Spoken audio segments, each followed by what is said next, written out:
ये निर्मल इतने दिन हवा में ही उड़ रहा था, नेताजी को कुछ नहीं मानता था, अपना आइडल नहीं मानता था। मैं कह रहा हूं ना, मेरा आइडल सचिन पायलट। कहा सचिन पायलट? भाइयों, भ्रम में मत जियो। हनुमान बेनीवाल जिसका हाथ पकड़ लेता है, जब ये अपने सीआरपीएफ का जो जवान था ना, फौजी नरेश जाट, उसने मरने से पहले, अपनी मौत से पहले, दुनिया का सबसे कड़ा सत्य होता है, जो अपना प्रिय होता है उसको आदमी बात करता है, उससे कोई जिम्मेदारी देता है। उसने मरने से पहले जब डीआईजी ने फोन किया था कि बेटा नरेश, तू आत्महत्या मत करना, कोई गलत कदम मत उठाना, तेरे छोटे छोटे बच्चे, तब नरेश ने यह कही थी कि साहब मेरे बच्चों को हनुमान बेनीवाल संभाल लेगा। मौत से पहले जो कंवराराम बाड़मेर के अंदर एक आरएलपी कार्यकर्ता खत्म हुआ था, तो उसने अपनी मौत से पहले सुसाइड नोट में लिखा था कि नेताजी मेरे को न्याय दिलाना, मैं कर्जे में डूब गया। लोग मरने से पहले हनुमान बेनीवाल को याद करते हैं। और ऐसे कई, एक नहीं 500 एग्जाम्पल बता दूं। लड़ाइयां हमने भी लड़ी हैं कई सारे। एक जो ये जो बीजेपी के अमित शाह आ रहे थे रावण के चबूतरे में, उस समय एक कार्यक्रम था। उस कार्यक्रम के अंदर 10 तारीख का कार्यक्रम था, हमने परमिशन ले ली उसमें 8 तारीख की। अब वो कार्यक्रम हमने हनुमान बेनीवाल का वहां पे लगा दिया बैनर, और उसमें भजन संध्या कर दी गणेश जी के नाम की। अब बीजेपी वाले उछलने लगे, नहीं ये नहीं करने देंगे। तो सर हमने कहा भाई हम खाली करना पड़ेगा तुम्हें, डॉम क्यों लगाया, परमिशन हमारे पास है।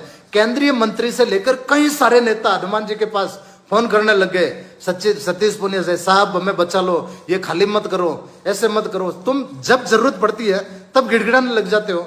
लेकिन नेताजी ने कहा चलो प्रोग्राम होगा, परमिशन है तो प्रोग्राम होगा तो होगा। हनुमान बेनीवाल का हाथ अगर इस सर पे है ना, हमें बिल्कुल भगवान की कसम डरने की जरूरत नहीं है। ये कई सारे, जैसे यहाँ पे ये मीटिंग हुई थी जाट समाज की, जो महापंचायत की थी, उसको लेकर रात को एक मुकदमा दर्ज कर लिया। अब बात करता हूं अनिता चौधरी हत्याकांड के दौरान जो वार्ता हुई थी, जैसे नेताजी ने इस बार वार्ता की, पूरा क्लियर किया, इस एचओडी को हटाओ जो अपने मेडिकल कॉलेज में जोधपुर में ये जितना भी था मुआवजा, नौकरी, सब कुछ किया। लेकिन अनिता हत्याकांड के अंदर भैराराम जी सियोल और देवेंद्र जोशी सूरसागर विधायक दोनों आए थे, और दोनों ने आकर वार्ता के दौरान कहा था कि डीसीपी को हम आज ही रवाना कर देंगे। डीसीपी को रवाना नहीं कर पाए भैराराम जी, आप फेलियर साबित हुए। समाज के बीच में वही वादा करो, हनुमान जी के सामने वही वादा करो। अब हनुमान जी दोबारा भरोसा नहीं करेंगे, ना समाज करेगी। आपने कहा था डीसीपी को, ये डीसीपी खुन्नस खा के बैठा है, मेरी राजपसा फाइलें खोल रहा है, कभी मेरी गाड़ी जब्त कर रहा है, कभी कुछ कर रहा है, करने दो ना।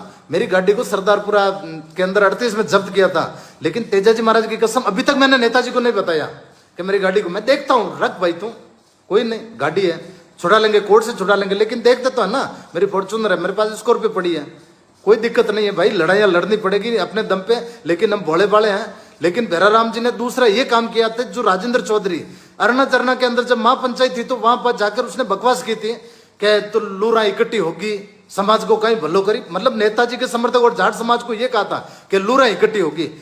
जब उस बंदे को यहां से भागना पड़ा था, सीपी साहब पीछे पड़ गए थे जोधपुर से,